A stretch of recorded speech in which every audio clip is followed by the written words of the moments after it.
This is Street Signals, a weekly conversation about markets and macro, brought to you by State Street Markets. I'm your host, Tim Graff, head of macro strategy for Europe. Each week, we talk about the latest insights from our award-winning research, as well as the current thinking from our strategists, traders, business leaders, clients, and other experts from financial markets. If you listen to us and like what you're hearing, please subscribe, leave us a good review, get in touch. It all helps us to improve what we offer. With that, here's what's on our minds this week. The views expressed in this podcast are those of the participants and do not reflect those of State Street. It's all change at the Federal Reserve, with Kevin Warsh taking over late spring and after last week's appointments to his various task forces to address the Fed's operating model. And I couldn't think of anyone I wanted to talk to more about it than Marvin Barth, who writes at Thematic Markets on Substacks as a subscription service, as well as at Seriously Marvin, his free-to-read blog. Marvin's a past guest on Street Signals. In fact, around this time last summer, we discussed the possibility that U.S. growth exceptionalism was set to continue for years to come, a theme we return to this week in discussing the ongoing productivity boom he notes as being in place well before the explosions we're seeing in large language models and AI-fueled investment. We talk a lot about how the Fed has thought through past productivity booms, going all the way back to Marvin's time working at the Fed under Alan Greenspan in the late 1990s, and right up to now, and how the Warsh Fed is poised to respond. Greetings. How are you? Marvin, it's great to see you again. I was actually prompted to get in touch by the passing of Alan Greenspan, ironically enough, and I wanted to spend a lot of time talking to you about central banking today, and this is sort of the span from Greenspan to Warsh is one I wanted to get your reflections on. But of course, you shared time at the Fed with Alan Greenspan. You were there during actually pivotal points like the dot-com era and the boom and the bust of that. And I just wanted to first start with actually any personal reflections of any interactions you might have had with him over the years. Yeah, so Alan Greenspan was a tremendously interesting person. I wouldn't describe him as a warm and fuzzy person. It was very clear that Alan Greenspan was very focused on what was best for Alan Greenspan. That said, his interests, I think he felt, aligned very well with the staff on many respects. So, the Fed was not politicized at all while I was there.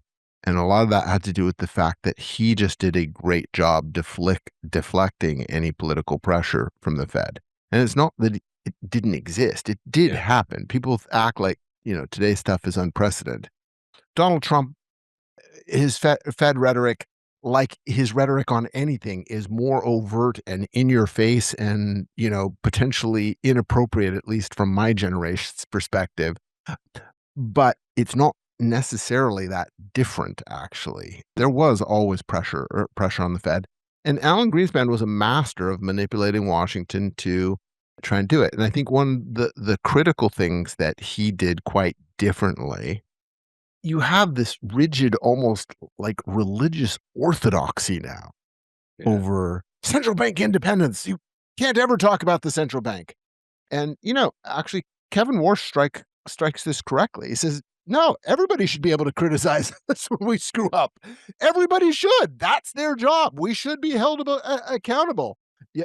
What they shouldn't do is try and tamper with our mechanisms to engineer an outcome that they want for their political purposes. That's a different thing. That's what central bank independence means. And the reason why I bring that up is that one of the things that Alan Greenspan was a master of, the way he managed that, was that he was the reed in the wind versus the oak, right? So he didn't just stand up and say, no, the central bank is the central bank. You can't touch us, because that's, in a strong windstorm, is going to get blown over. And I think that's kind of what's happening to the Fed right now, as people are very frustrated.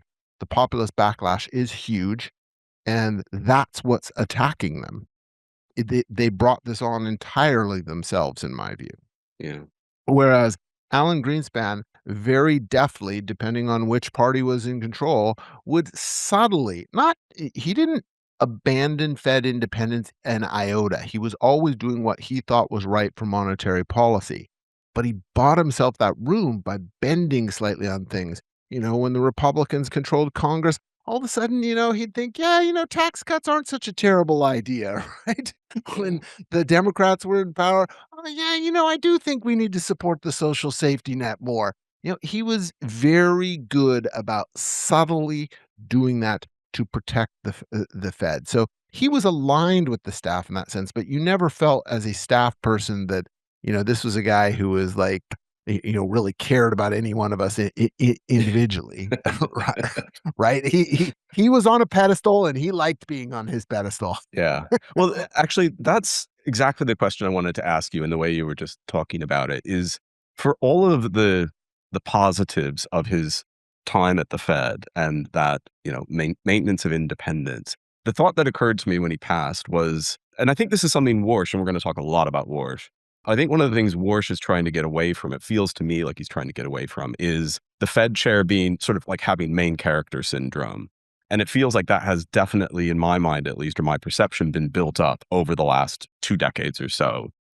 And I also think back to when I was, 24, I think, I got The Maestro, Bob Woodward's book, for Yeah. Christmas one year. And so that main character syndrome, I feel like if it started anywhere, it was maybe kind of with him. Would you agree with Oh, that? And yeah. do you think he cultivated that in any way?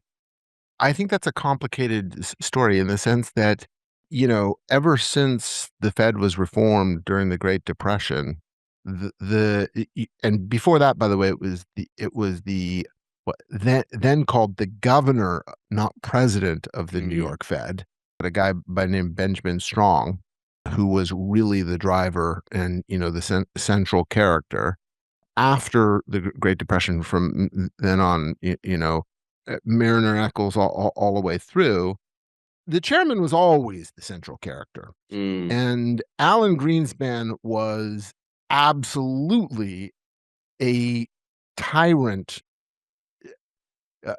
absolute potentate within the Fed. He used every mechanism possible to centralize power and control within him.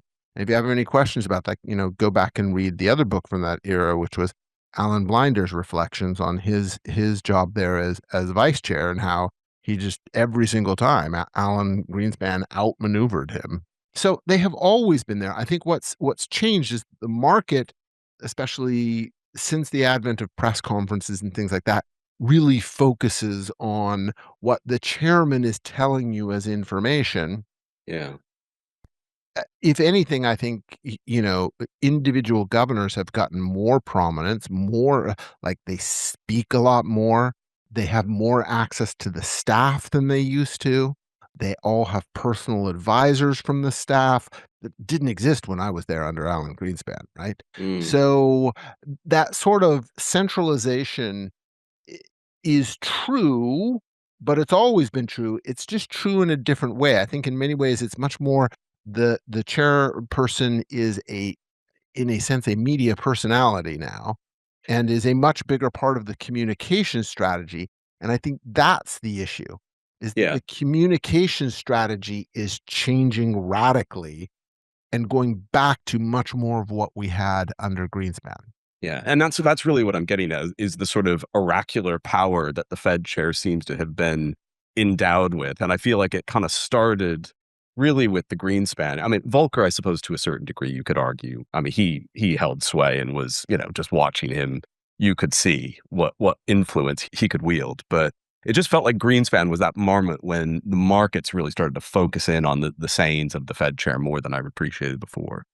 Well, and that goes back to that point about him being a reed versus an oak. Mm, So, I don't know if you saw the article by Nick Timiraos in the Wall Street Journal recently saying, "Oh, well, Fed Chairman Warsh wants to go back to the Greenspan era, but the Greenspan era was very much different from the way he characterizes it." mm, And I think the first thing you have to recognize is you look at just the people he's quoting throughout the article, and they're all architects of the pre-war modern Fed. So of mm, course they're going to defend that and say, "Oh, but it's always been this way." I'm sorry, it wasn't. yeah, So that recognize there's a lot of bias in there. The second is he doesn't acknowledge that, Chairman Greenspan was bending not to the political will on Congress, although he knew that sooner or later that's where this would end up, but to the political will in the economics community. Mm. So when you talk about his increase in communication, his introduction of the bias, introduction of, forward guidance, introduction of what, it was actually Bernanke who formally introduced the inflation target, but they sort of moved in that direction Yes. under Greenspan. All of that was stuff, you go back and look at the transcripts, he clearly was arguing against. Yeah. But it's a slow evolution, and he's like, I'm just holding back the tide, right? So yes, a lot of the maladies of the Fed, and I agree with Kevin Warsh on many of those with respect to forward guidance and communications and the use of the balance sheet and all of these things. They actually do start under Greenspan, but I don't think you should associate them with Greenspan. I think you should associate them with him trying to hold those things back, but he can't hold back the tide of history. That's a nice way, I think, of talking about what is actually, for me, one of the main things I wanted to chat to you about, because you've written a lot recently on productivity and, kind of the Greenspan to Warsh dichotomy, I guess, that we're going to talk a lot about today. We are definitely going to get to Warsh, is productivity booms, and particularly technology, information technology driven productivity booms. Because of course, in your time there, and the hallmark of Greenspan's chairmanship of the Fed was the dot-com bubble building and bursting. And I'm just curious to hear, what was it like in the room as that was happening? What lessons was the institution kind of learning that they didn't appreciate as well before that episode? Well, my concern is that the institution hasn't learned. I think one of the things that prompted you to talk to me about productivity, you had flagged a piece that I had written called "Missing Productivity" on my Seriously Marvin publication, which I make free to people.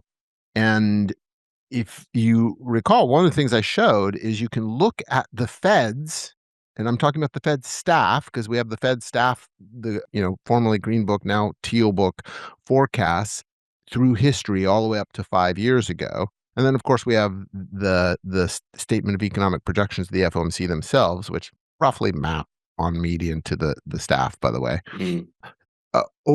overlapping with that and through to the present. And if you look at the cumulative forecast errors on those things, what's really amazing is that they perfectly line up with A, the dollar cycle, and B, CapEx cycles in the United States, and C, they are led, or they lead, rather, measured productivity growth. And those are really important to me because some of my research on the dollar and what drives these big, huge, multi-decade dollar cycles is actually innovation cycles, that you get some sort of innovation in the United States that, creates new productivity. Everybody wants to invest in that. It raises the marginal productive capital in the US. It draws in on all this capital from the world. The dollar rises, gets really strong. Then that idea or innovation diffuses to the rest of the world, plus you've built all the capital in the US. And so now the marginal productive capital is elsewhere. So all the capital wants to go elsewhere and the dollar comes back down, right? So it's perfectly suited. But and that fits the CapEx story that I alluded to. That fits the fact that measured productivity shows up afterwards. And that's a really critical point to, I think, getting to a question I'm sure you want to talk about in terms of how we think about neutral real interest rates. But the measured productivity growth shows up afterwards. That is the interesting thing about that period. And you can read Larry Meyer's book on this, or I've written about this, and I think we talked about this the last time I was on here. Is that during that period in the late 1990s and early 2000s, the staff, as well as all the traditional economists, people like Larry Meyer, then a governor on the FOMC, were fighting this idea that there was productivity. They're like, look at the data, we don't see it. And Greenspan was saying, you can see it in earnings, you can see it in rising wages, you can see it in how equity markets are pricing things, you can see it in all the different activity we're seeing around there. Every single business contact is telling me we're seeing all this new productivity. I don't care that you don't see it in the data yet. It's clearly happening.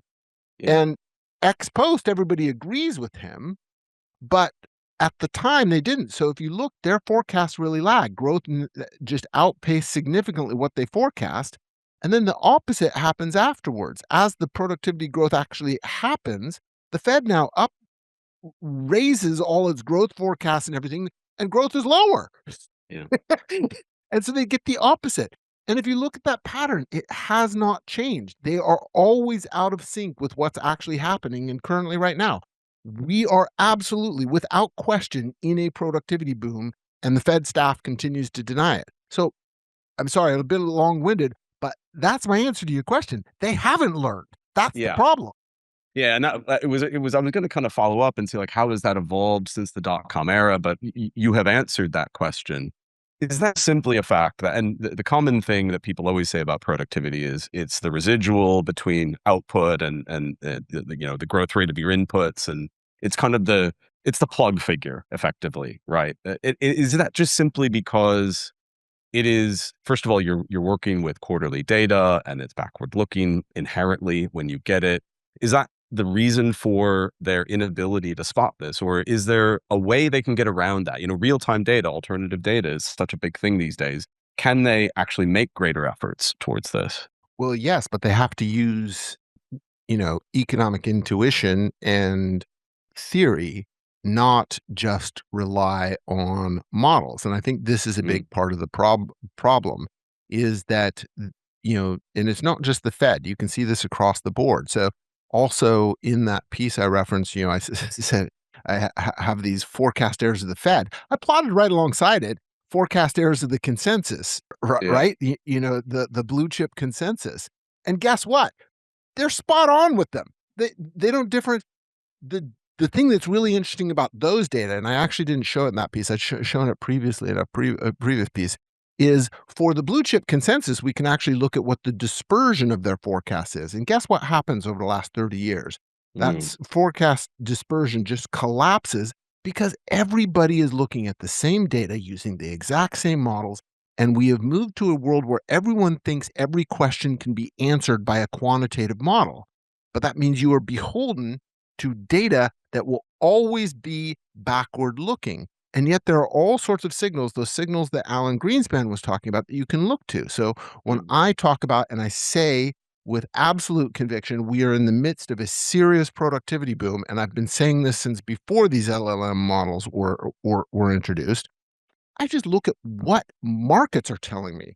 If yeah. markets are willing to pay higher prices for assets and investment, and an investment boom is going on, there must be a reason for that. They're not stupid, Mm, right?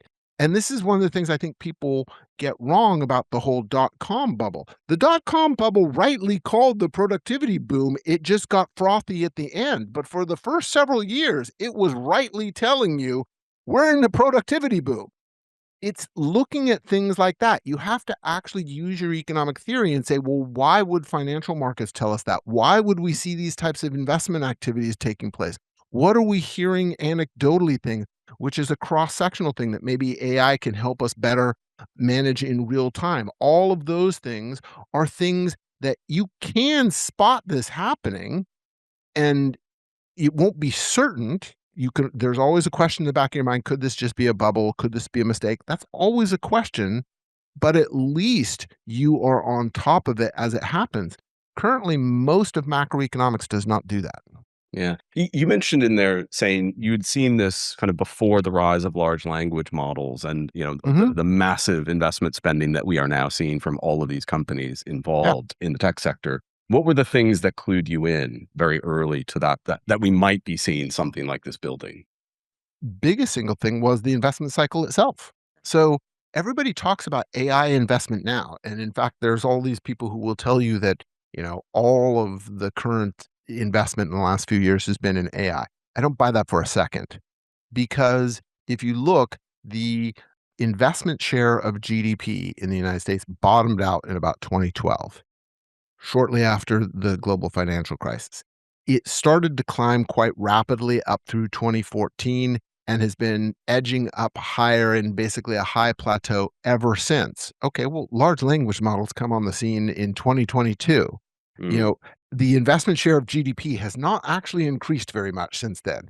Yeah. It was a broader AI and robotics trend towards automation of production, basically re-onshoring for technological reasons, not because of tariffs or anything like that until later. Mm. Happens later. But early on, it starts with when you can replace the cheapest workers in the world with a robot that never goes on strike, has a marginal cost of basically your electricity input once you install it.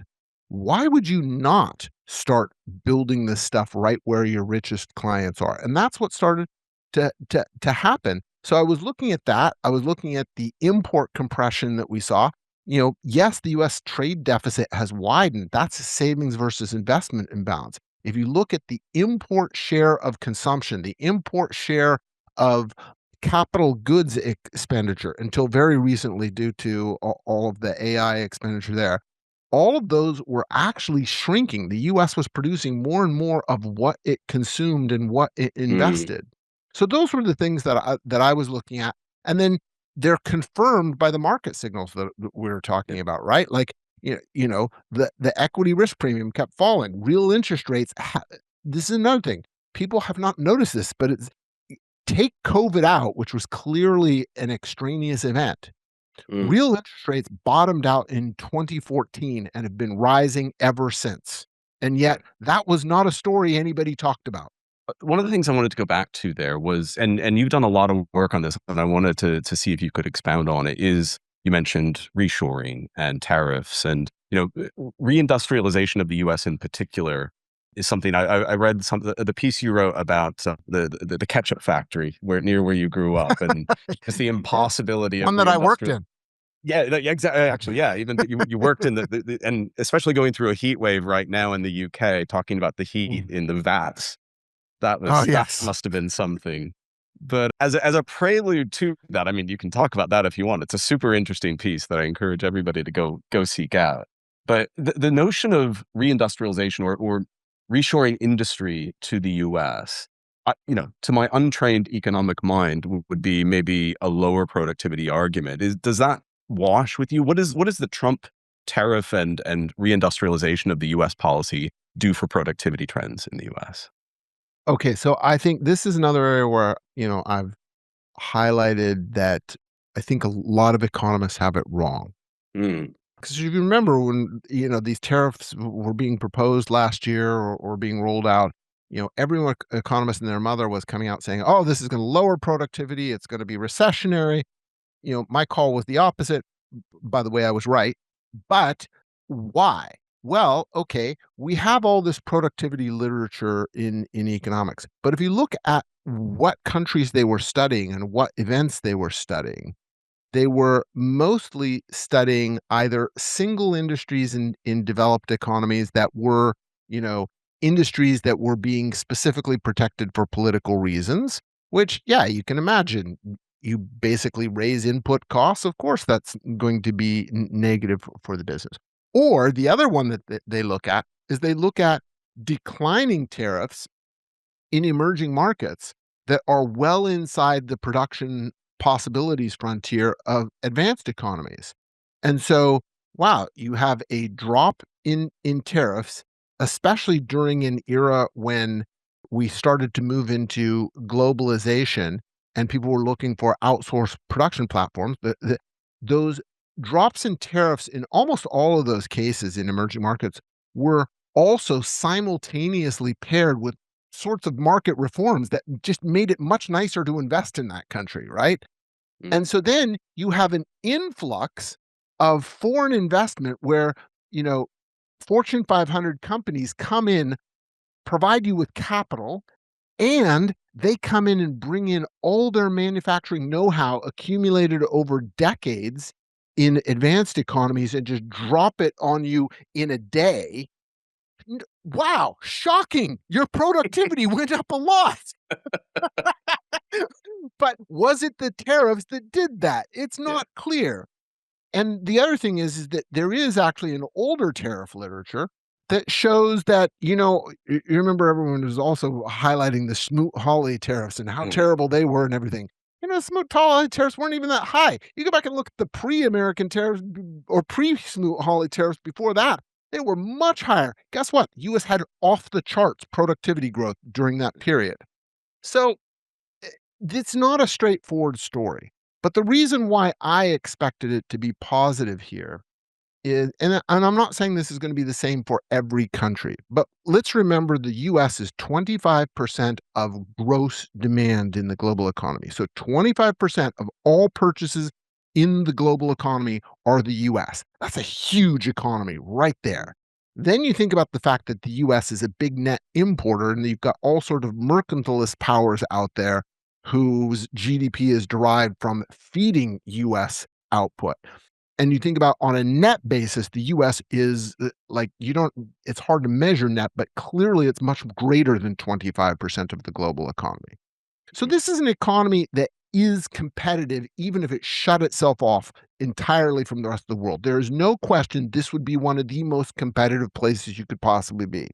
And you say, okay, now we have this phenomenon I've been describing, localization, where in the previous however many years, firms have been learning, oh, well, actually, we can substitute robotics and AI, and we can do this actually cheaper. And then somebody comes in and says, hey, I'm going to put up a huge tariff wall all the way around the country against every other country out there. What are you going to do? You're going to say, wow, let's go invest here because we can.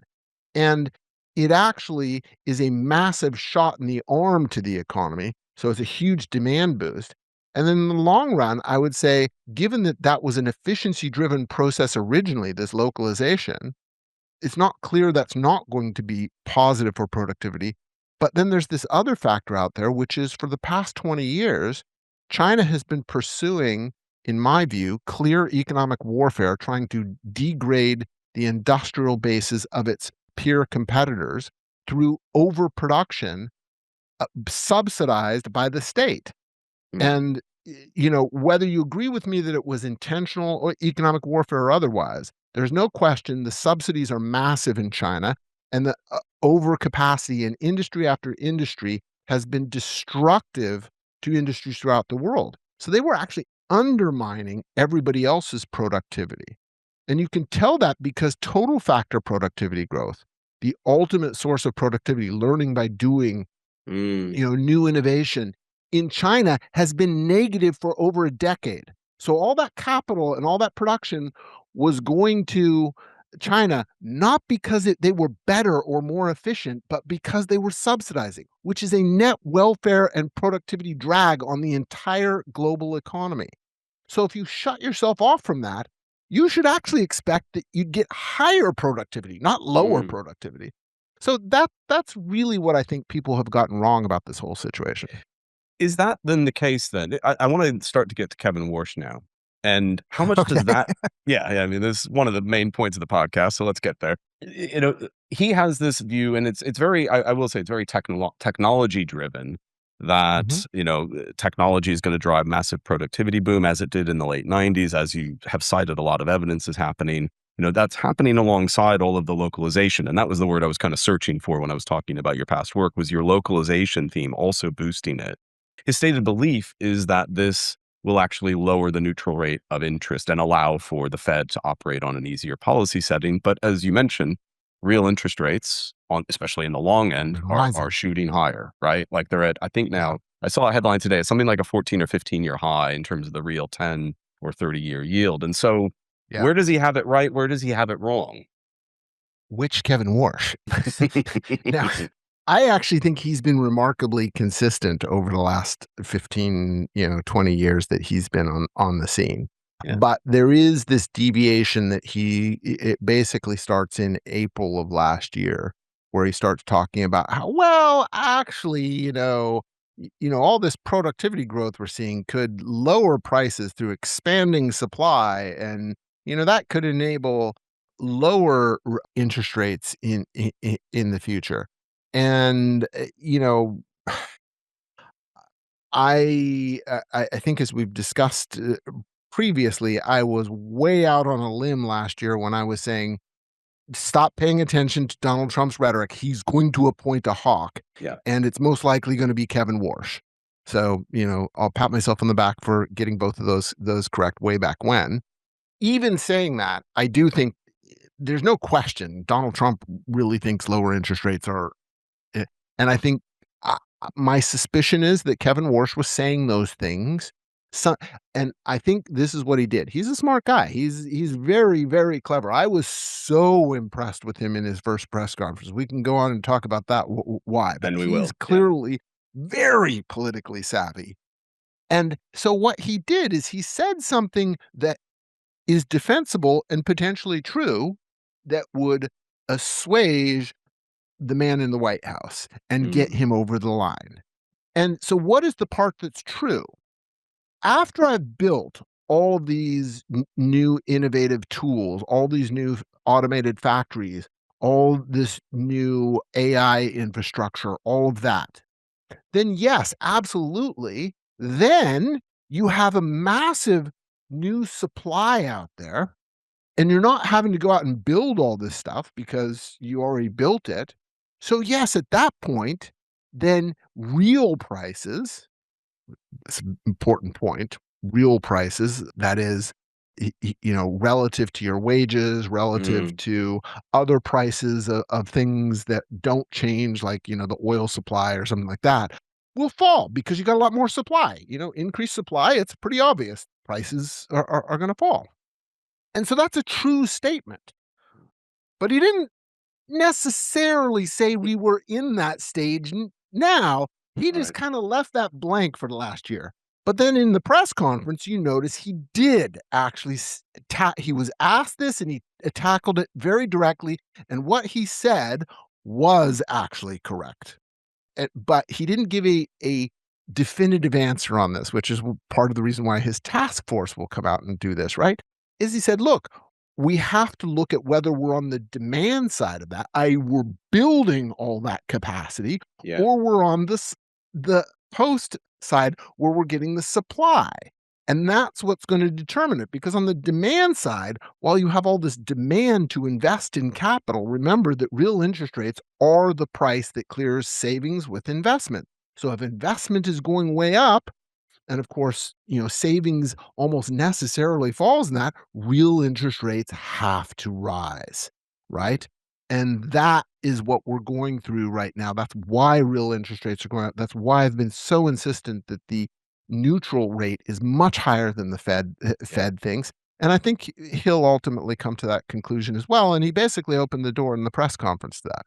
Yeah. And so it's this temporal disconnect, really, that I guess every productivity cycle will carry with it, whether it's the railroads or the dot-com boom or this present one. This is probably an impossible question to answer. Do you have a sense, knowing as much as you do about CapEx cycles, about when the supply side really starts to kick in and when we might be able to see real interest rates lower as a clearing rate? So this is a really, really this is a really difficult question, as you alluded to. And what makes it more interesting is that this CapEx cycle seems very different. So if you go back and look at that chart that I referenced before in that piece, Missing Productivity, and you look at the investment share of GDP over the last 50 years or so, previous investment booms have been very clear boom bust cycles. You see it spike up and then come crashing back down, spike up, come crashing back down. What's been really interesting about this one, which I mentioned before, is it starts rising in 2012. It doesn't get to the peaks we've seen in the past, but it goes to a high level and has been plateauing and slightly growing ever since. That's a very different cycle. One of the things that I pointed out in the sort of dollar cycles piece that I referenced earlier about this broad dollar cycle and CapEx cycle, because they're tied together, is that this one seems very different in a couple of different ways. First of all, the innovations keep coming, right? So it's not like one big innovation. Like you can go back and look at the productivity boom of the early 1980s that led to that dollar cycle was people getting a PC on their desk for the first time, right? The dot-com era was about learning to network these things and manage dispersed information sources. This one, it's just like new things every week. I mean, just this year alone, you hear these things people are talking about, all the different things they're worried about or excited about in AI and how it's so much better than it was 6 months ago. Same things happening in robotics, same things happening in space travel, whatever. All of these things are happening so rapidly, and they're really only happening in two places, China and the United States. Mm. Mm. And so what that means is, if you remember that whole dollar productivity cycle I described, it was the US sort of hands off after it's built everything. But in this case, it's not handing off because it's on to building the next thing. So that's a really, really important point that I'm not sure we are going to get there quickly. The other thing that's going on in the background is that this time we have a massive geopolitical struggle, right? Mm. Because this is now a sort of death struggle for supremacy between the US and China, and the US is playing catch up, rebuilding itself. And so that is going to take a decade or more just to reindustrialize the US for national defense purposes, if forget about everything else. Yeah. So I think we're still in early innings here, Tim, but that's just my guess based on what I'm observing. Well, I mean, it's interesting. And now I want to kind of shift to his Warsh's time as Fed chair since he's taken over. But really, I guess the opening question is where neutral rates need to get to, or where rates need to get to, I should say. If neutral is clearly, as you're describing it, way off from where we probably are right now, if this is to extend further. I guess what's kind of pleasantly surprised me about him is, you keep hearing, oh, well, he's going to cave, he's going to cut rates. And it's like, well, why don't you listen to what he's saying? That's actually the opposite Yeah, of yeah. what he's talking about. He may not be as explicit as you would like him to be, but he's not talking about lower rates at all. And so I'm wondering where your sort of terminal expectation is here, and that includes for the dollar from where we sit here. In terms of neutral, I have been of the view that neutral rates you should really think about in real terms. Mm. And so the Fed for most of the last decade has said that neutral is around 0.5%, maybe even as low as zero. It looks like they've mostly revised up their forecast to around 1% real Yeah. rates. I think it's hard to argue that it's below 2, and I think it could be as high as 3. So I'm in the 2 to 3% category, which you add on a 2% inflation target, you're up to 4 to 5% interest rates. Plus, in my view, you don't have to just go to neutral because they've lost control of inflation expectations. That's why Mm. inflation was accelerating before the Iran war started. Yep. Like core inflation on a 3-month annualized basis, core was running at over 4% before the Iran war started. That's outrageous this far into this thing. And it just tells you that they clearly have let inflation expectations get out of control and that they were too far below neutral. I think they're going to have a hard time getting there. Remember, he's inheriting the committee that gave you that, including the previous chairman who handed you that disaster. Yeah. That's why I was so impressed with him in the press conference is he did literally everything I expected with one exception. I actually thought he would press for a rate hike there, and he Mm. didn't. He's just a very clever guy.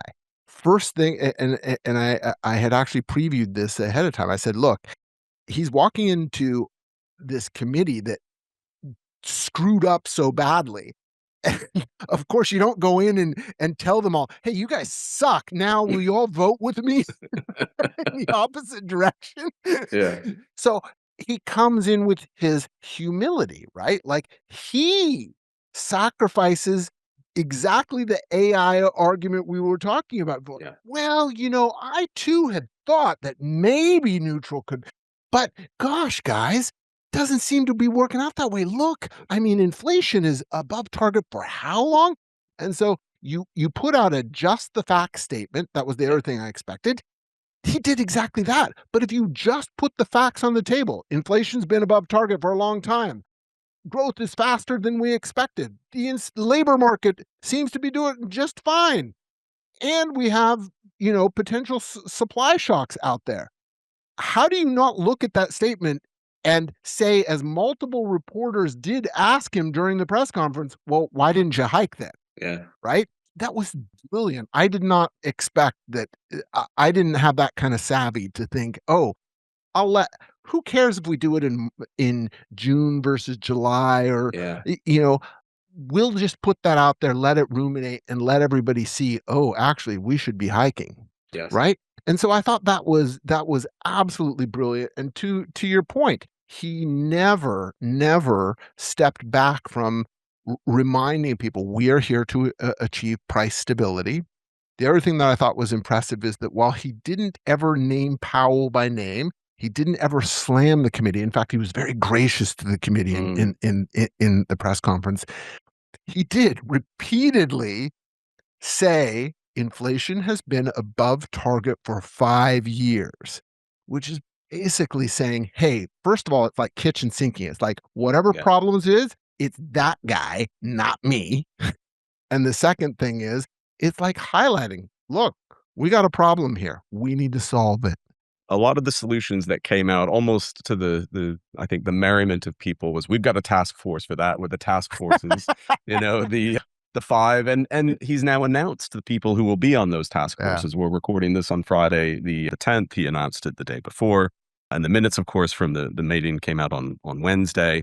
Curious to get your take on these task forces and the members on them. And also, actually, which one of them do you think will be the most impactful, or at least have the highest chance of success in being impactful? So I'm very curious. I mean, one of the things that struck me immediately, when I first saw the list come out, I was looking on Twitter or X about this, and I immediately retweeted about this. Like, wait a second, you have 3 academics on the balance sheet, but then you have Peter Fisher, the former manager of Soma, on the communications task force. What the heck? Yeah. Right? I thought that was just bizarre. Right. And so I should say right now, I am collecting my thoughts, and I'm actually doing this because I had another piece on my thematic markets, which is my institutional research, about the Warsh Fed and about, the medium-term direction, what they're going to do with the balance sheet, all these types of things. So I say that should be coming out. So look forward to that. And so my opinions are not fully formed, but I would say that when I look at, in particular, that task force that Peter Fisher is on, you got Arminio Fraga, him, and Marvin King. And what I read from that is that he's got a specialist on the balance sheet on communications, because one of the things I think he and most people are most concerned about in terms of bringing the balance sheet back down is, how are you going to manage markets during that process? So you have 2 people who are skeptical of Ford. I know Peter, I used to work with him. Peter also, I am quite sure, is very skeptical of Ford guidance. But the other 2 are on record as being skeptical of Ford commitments, right? You cannot make these conditional commitments.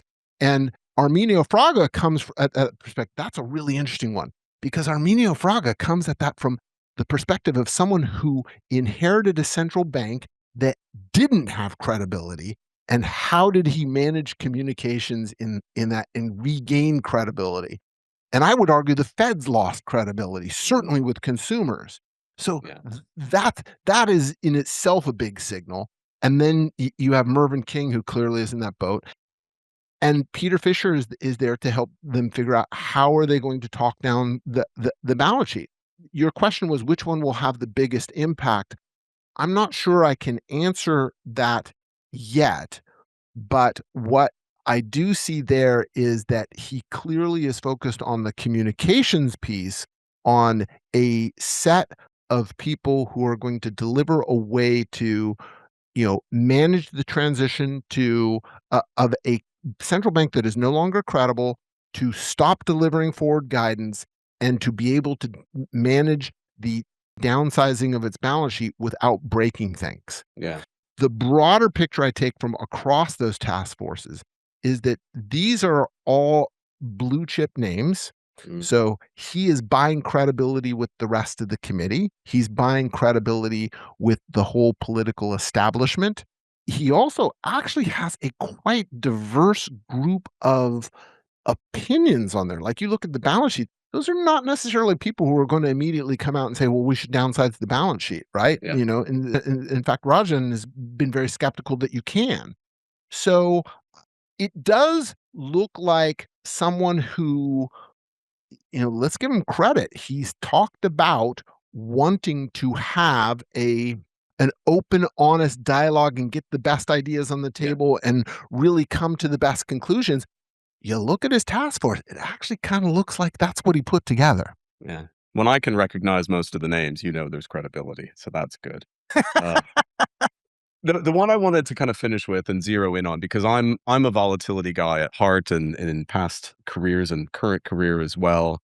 We have a mutual colleague, David Dredge, who of course is a volatility guy who I'm very much aiming this question for him to hear, perhaps, but me as well. I mean, forward guidance and volatility. Do you just unambiguously see this as a higher rate vol, higher FX vol type of proposition? It's not, that has not been the case in the market so far.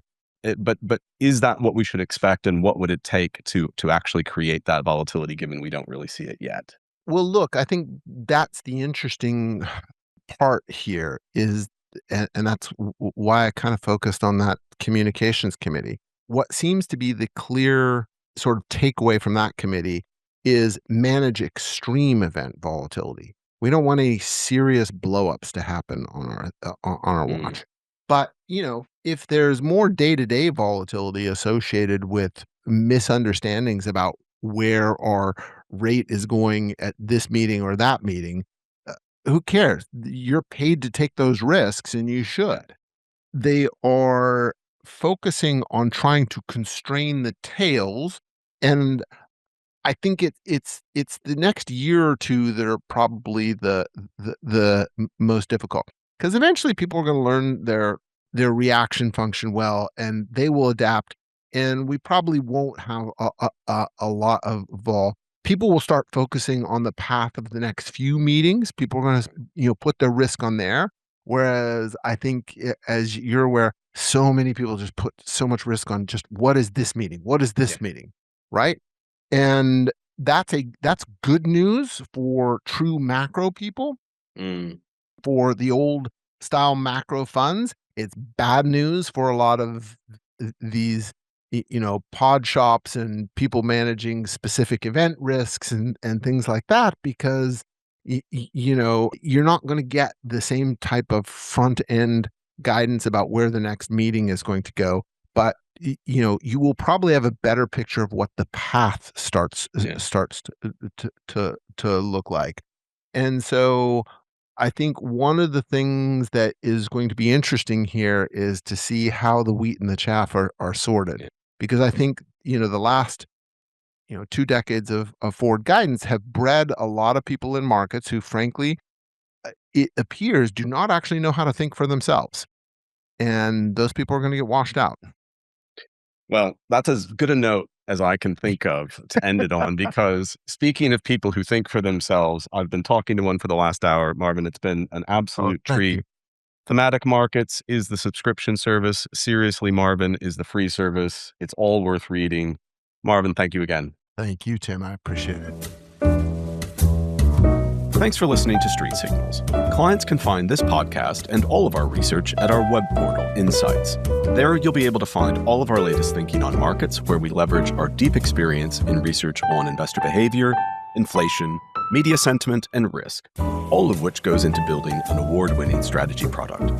And again, if you like what you've heard, please subscribe wherever you get your podcasts and leave us a review. We'll see you next time. Informational purposes only and is not intended to suggest or recommend any transaction, investment, or investment strategy.